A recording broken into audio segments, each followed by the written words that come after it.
امریکی وزیر دفاع پیٹ ہیگزیت نے دعویٰ کیا کہ امریکہ نے ایران کے جوہری مراکز پر بمباری کرکے جوہری ہتھیار تیار کرنے کی صلاحیت ختم کر دی۔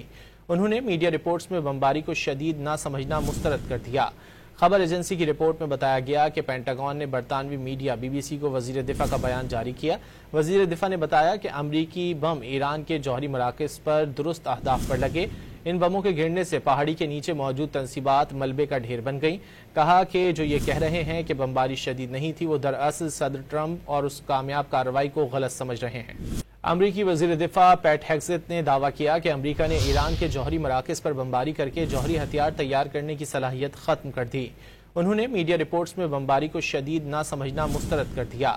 خبر ایجنسی کی رپورٹ میں بتایا گیا کہ پینٹاگون نے برطانوی میڈیا BBC کو وزیر دفاع کا بیان جاری کیا۔ وزیر دفاع نے بتایا کہ امریکی بم ایران کے جوہری مراکز پر درست اہداف پر لگے۔ ان بموں کے گرنے سے پہاڑی کے نیچے موجود تنصیبات ملبے کا ڈھیر بن گئیں۔ کہا کہ جو یہ کہہ رہے ہیں کہ بمباری شدید نہیں تھی، وہ دراصل صدر ٹرمپ اور اس کامیاب کارروائی کو غلط سمجھ رہے ہیں۔